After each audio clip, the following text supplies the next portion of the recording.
Talaga ang Philippine National Police ng Intelligence Tracker Team bilang paghahanda sakaling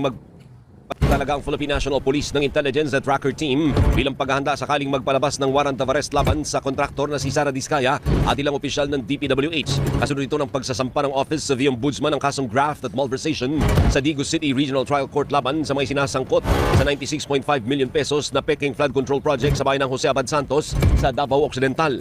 Dawit din sa kaso sina District Engineer Rodrigo Larete, Assistant District Engineer Michael Awa at Maria Roma Angeline Rimando ng St. Timothy Construction Corporation. Kinikayat ang publiko na makipag-ugnayan sa PNP sakaling may ideya sa kinaroroonan ng mga akusado kabilang na si Sara Diskaya. Nangako rin ng ombudsman na madaragdagan pa ang mga ipaaresto kaugnay sa mga sinasabing maanomalyang proyekto. Sinabi ni Ombudsman Jesus Crespino Remulla na posibleng ipalabas ang iba pang warrant of arrest sa susunod na 2 linggo. Ayon kay Remulla, dapat yaking malakas ang isasampang kaso at masusunod ang due process sa mga dawit sa anomalya. There are no definite deadlines given, but I can assure you the process is being followed so that we respect people's rights and we do not.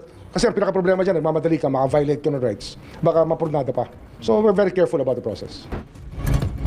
Naunan nang nagpalabas ang Sandigan Bayan ng warrant of arrest at whole departure order laban sa 16 na kinasuhan ng graft at malversation kaugnay ng sinasabing substandard na 289 million pesos na road dike project sa bayan ng Nauhan sa Oriental Mindoro. Nakakulong na ang 9 na opisyal ng DPWH Mimaropa habang patuloy na tinatugis si dating Congressman Zaldico, gayon din ang opisyal ng SunWest Incorporated.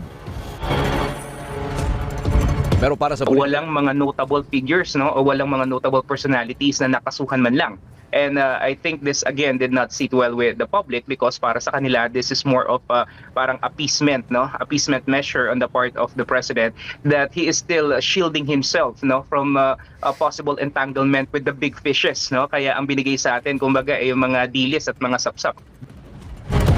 Ang political analyst na si Dr. Froilan Calilong. Sabi ng ubi ko, magpalit na ako ng mga